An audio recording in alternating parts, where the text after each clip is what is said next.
Welcome to exercise 11 on section A of What Can I Paint Next art course.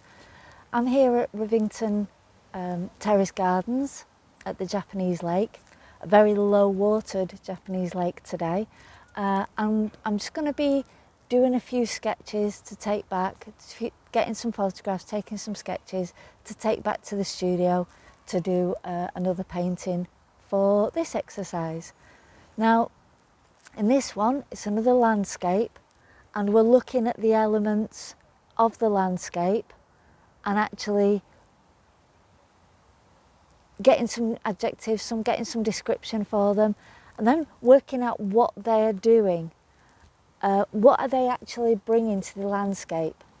You can see the water's very low, but there's just something about all the different islands and all the different rock formations that are all handmade, and it's halfway up a hill and it's in a really unusual setting. You get here and you wouldn't even expect it would be here. So it's that magical quality that I'm going to try and capture. So I might not actually paint it exactly as it is. I'm going to gather information from here to then inform a landscape painting. So I'll do a planning sheet for the final painting of what the direction I want to go in, but again with the sketching I'll be thinking, what am I actually collecting for that final painting at the time. Alright, let's go. Right, let's have a look at the planning sheet. Exercise 11 planning sheet. The landscape is going to be a Japanese lake at Rivington. Sources, we have photographs. I'm going to take photographs, sketches, colour sketches. So what elements can I see in here? We've got the water, we've got the islands, rock formations and trees. So description, the elements, the water's quite reflective. The islands are very structured and built. They're very man-made looking, but also they look like they've been designed. The rock formations, it's almost like a mixture of natural and in the rock and the islands, hand built on top of the natural. The trees, well, they're hanging over the top. Well, that's the actions, isn't it? So trees are fully green, shady. It's like a midsummer landscape, isn't it? But this is probably best when the sun comes out, actually. So I'll wait until I get some photographs of that. But it's those rock formations and the way the rock is structured, that's what I'm looking at. What actions? Well, the islands are reflected, the water is reflecting, the water is still, the islands are just sitting in the water. The rock formation is sloping, it's cracking, and the trees are hanging and shading. They're the things that I'm trying to capture. Materials. It will be an acrylic painting, but the materials I'm going to be using for the sketches are going to be watercolour and black biro. Surface. It's going to be a canvas. I think it will be a larger canvas, but until I get back to the studio, I'll work on that. So I might actually add to the planning sheet when I get back to the studio. Time estimate. I'd say half an hour or so here, and that maybe an hour, and then when we get back to the studio, a couple of days there. Fundamentals, I think I'm going to look at the fundamentals now once I've actually got all my sketching and I'm back in the studio and I'm just about to start the other painting. So whereas in the past I've gone through the whole planning sheet, I'm going to use the planning sheet as a tool to make decisions about the next step. I don't want to decide things yet until I've got enough information. Otherwise it's more of a guess rather than a decision. And that's the whole point. We're trying to practice making decisions on the paintings. Right, so I'm going to start doing a couple of tonal sketches and a colour sketch just to capture some of the elements that I want to get in here. Right, I'll see you in a bit.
Hi, back in the studio after Rivington, Japanese lake, and I've had a couple of days to think about how I'm going to approach this painting now. The whole point of exercise 11 was to take the elements within the landscape, think of some adjectives for them, and then start thinking about what verbs they're doing, what are they actually doing within the landscape. And whilst you're doing that, it might start to help you think about what it is about this landscape that you want to convey. What do you want to communicate? That's the direction we're going in now, is when you're actually planning a painting, when you're actually starting to think, you think about what you're trying to communicate to other people within this landscape. So I filled in my planning sheet and I put down quite a few reflection words, and I also said at the time that the place is quite magical. And then when I started doing my sketching, the colours sort of started going mixtures of purples and yellows, like violets and ochres. And I'm thinking that's the sort of direction I'm going in. I'm going to miss out the green colour because it's that idea of a magical landscape that I'm trying to communicate. So there'd be no point in doing a complete representation with all the summer greens and everything. The descriptive words and the actions that I used were reflected, reflecting, structured, layered, but man-made, sloping, cracking. The trees were shady and hanging and shading. So it's something, these islands, this lake is hidden. It's being enveloped by the trees, but there's something reflective, and not just reflective as in visually reflective. It's the sort of place you can go, and if it's quiet, you could actually have a think.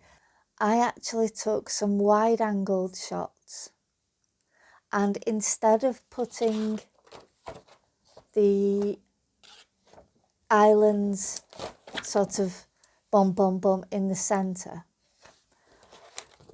I'm thinking of, I played around with composition within the wide shot photograph, and you can see here and here that if you sort of just change the cropping on the photograph, you can play with the composition. So I'm thinking of having it more in this corner,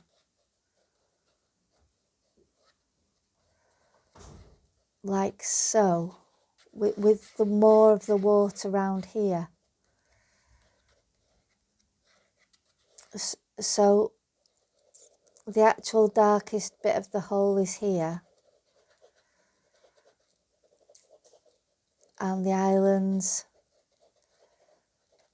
there with the bank coming in, and then trees, and then just play with the reflections in the water around here.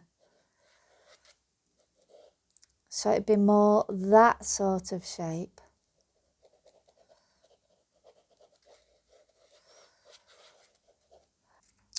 This is where I start playing with ideas on paper and in my head at the same time.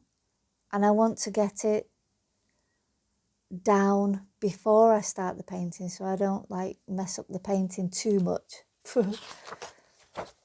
So it's going to be more like this one, but a little bit further down here. There's going to be that darkness here, light, light.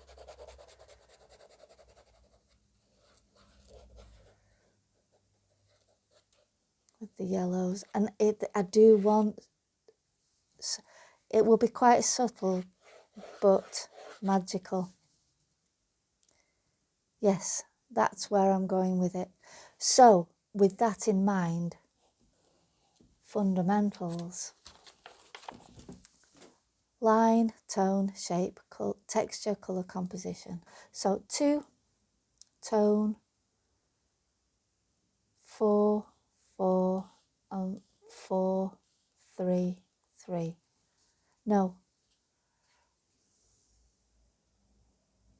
Shape is important, tone's important, colour and composition. There's quite a few 4s in this.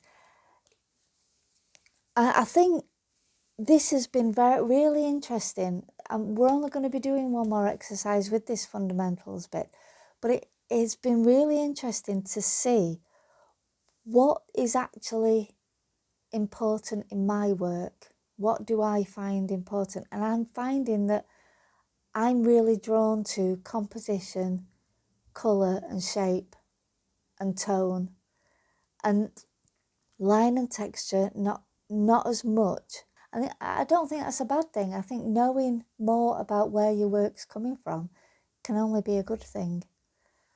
Right, acrylics. I'm going to put purples and yellows. Obviously it's not going to be purple and yellow, but along those lines, just as a reminder. The canvas, a 51 by 61 centimetre canvas. Now all I need to do is get my paints out and paint it. This one I'm actually quite nervous about because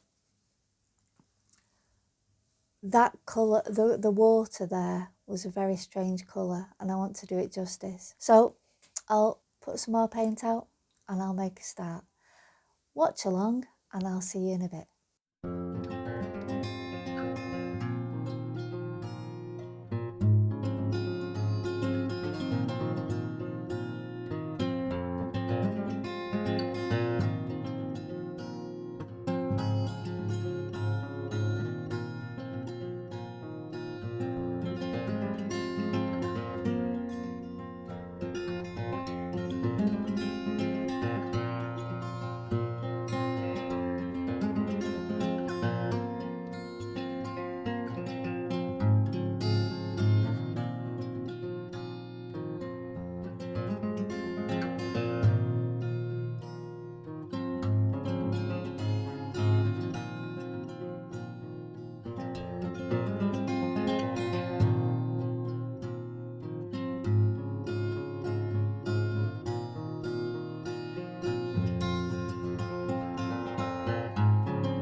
And here we go, here's the finished painting.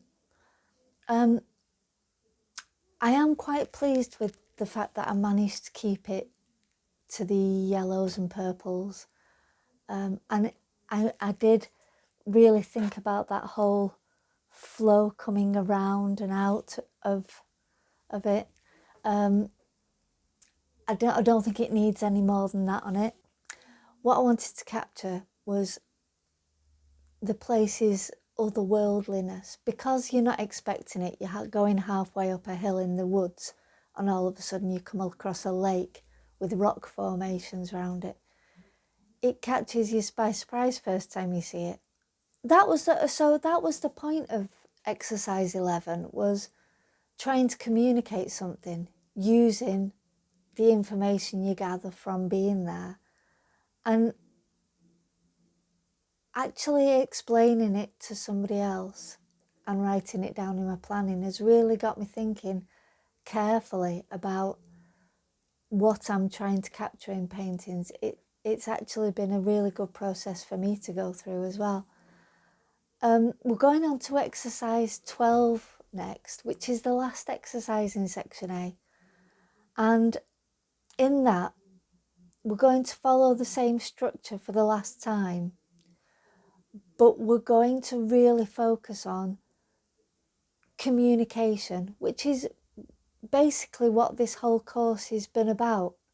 It's about learning to use your art and as a visual language to communicate your ideas. And in the process of communicating, you actually need someone to communicate to, which is your viewer. So in the next one, that's going to be at the forefront of the mind, is communicating something to a viewer through a landscape, using these decision-making processes that we've built up. So, last one. I found a cracking one, so I'll keep you in suspense until you see exercise 12. Thanks very much. I'll see you soon. Bye.